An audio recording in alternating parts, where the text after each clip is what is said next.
My God tier books.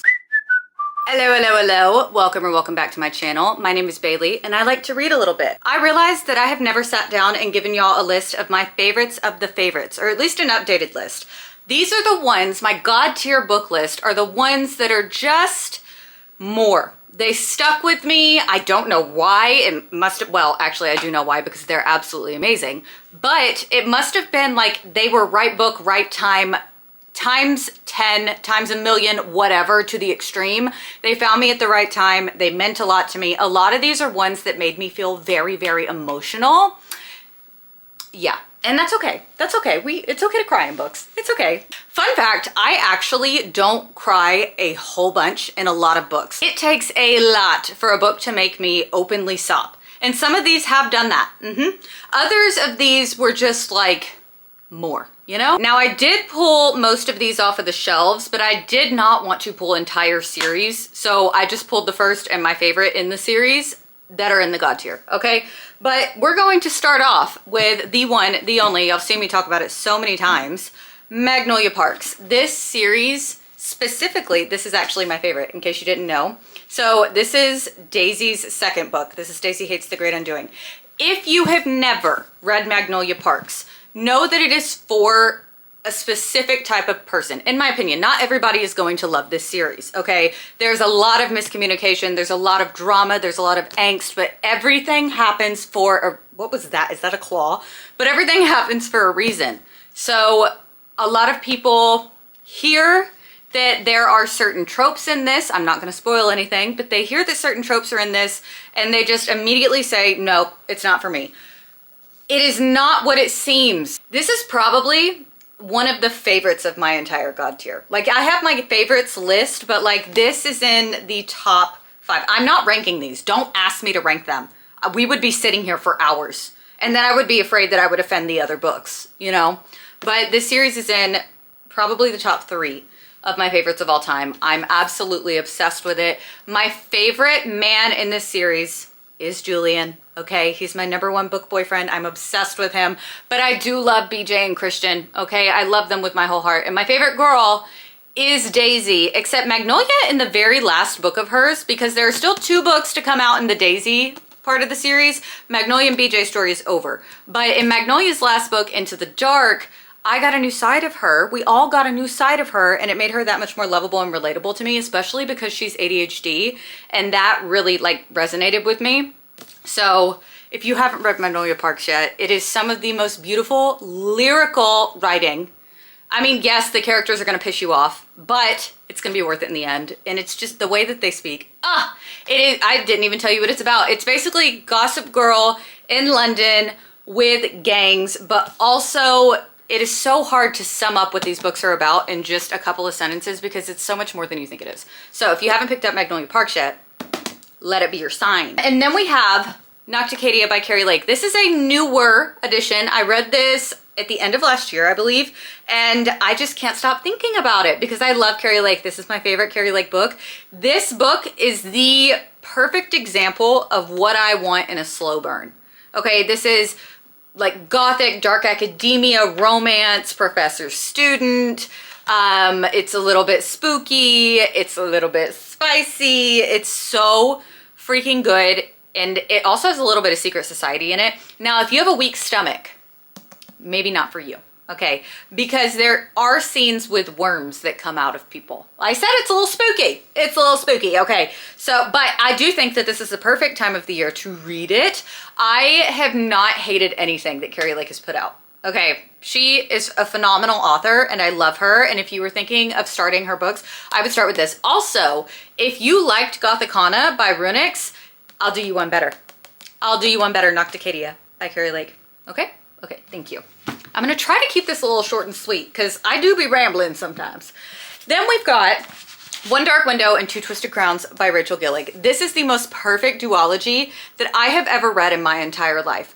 I love these books. This is gothic fantasy with a touch of romance. So the romance is very, very much a subplot. They're not spicy, but the characters, the found family, the humor, the love, it just all of it.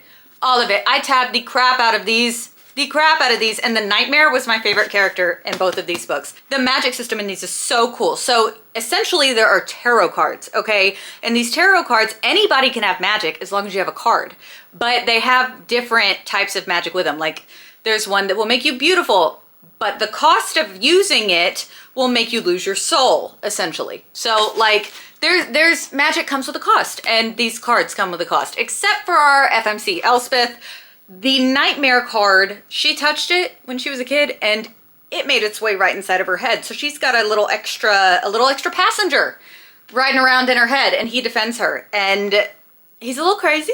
He's a little crazy, but I love him. I was oddly attracted to him.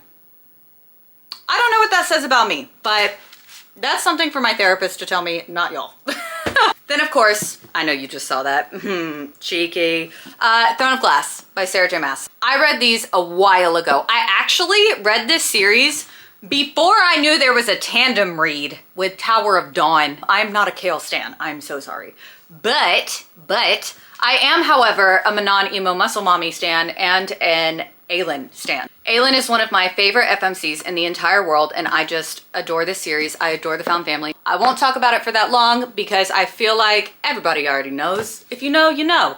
It's one of the best found families I've ever read. It's one of the best. I consider that young adult high fantasy because it does have romance, but romance is not the main plot. You know what I mean? Very, very good. Now for ones that hurt me, and that's why they're in my God tier. That was very unsatisfying. I'm so sorry. The Torment Duet by Dylan Page. Raise your hand if you were personally victimized by these books. I know some of y'all have read it and y'all better be raising your hands, okay? Because these books still hurt. I have never felt as, I don't even know how I felt, confused, manipulated, drained whenever I finished these. It was horrendous. So this is all about manipulation. It's very taboo. It's read the trigger warnings. Okay, basically our FMC, her mom gets married to this man and he is in a motorcycle club and he has a son named Shay, okay?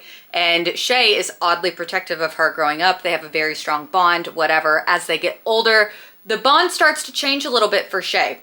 Shay is mentally unwell, okay? And things escalate.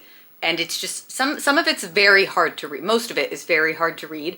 But at the end of it, you're gonna be wondering, do I want to hug him or do I want to hurt him? I don't know how I feel about them. I love them and I hate them, but I feel like because I don't know how I feel about them, specifically because I'm still thinking about how I feel about them, they deserve a spot in the God tier because I think about them all the time. Another one that is perfect for spooky season, Fairydale by Veronica Lancet. I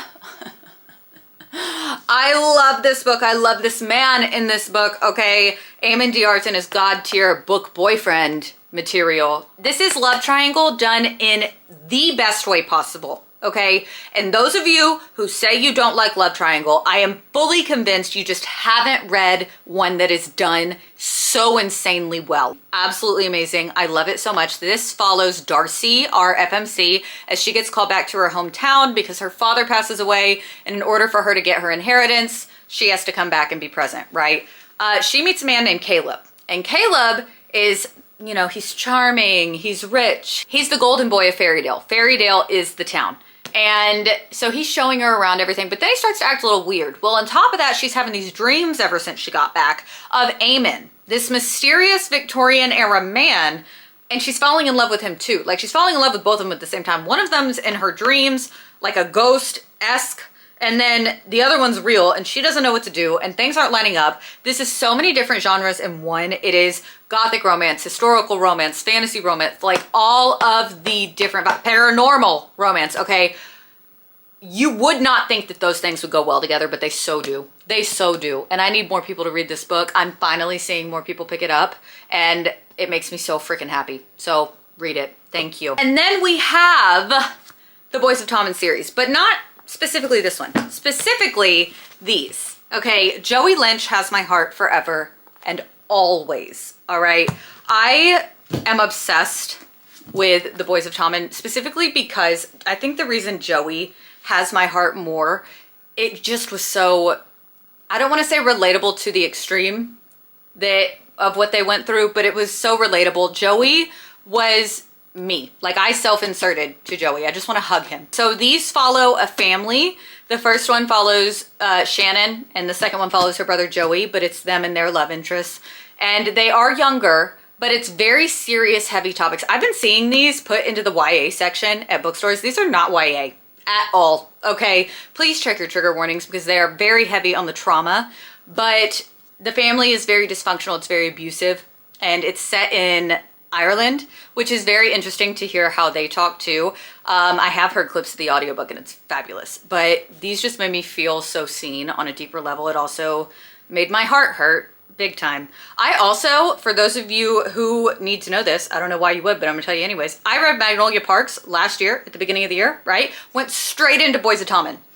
Double freaking whammy. Hollow Heathens, Bone Island, the Tales of Weeping Hollow series by Nicole Fiorina. Nicole Fiorina is one of my all-time favorite authors. I am obsessed with her. I don't know what it is about the lyrical writing. This is poetry. These are so romantic, okay? These are also perfect for spooky season. These are based in a town that is Halloween 24/7, okay? Each book, there's only 2 out so far, but each book follows one of the Hollow Heathens. The Hollow Heathens are a group of masked men that are cursed, all right? They are part of a coven in this town of Weeping Hollow, and then there's another coven, but we don't like them as much, okay? Like, these covens have been at war for a very long time, but the Heathens, we don't really love the covens in general, we just love them. There's an underlying story throughout the entire series, but each book follows one of the Heathens. I cannot wait for book 3. By the way, it is officially Heathen season for all of my Nicole Fiorina lovers out there. And I know we probably aren't getting another Tales of Weeping Hollow book this season, but we are getting The Ghost of Nova Graves, which is a standalone. And I am so excited. I'm so excited. God, did I just headbang for Nicole Fiorina? You know what? You damn right I did. Okay, she's worth it. Anywho, and the others I don't have physical copies of.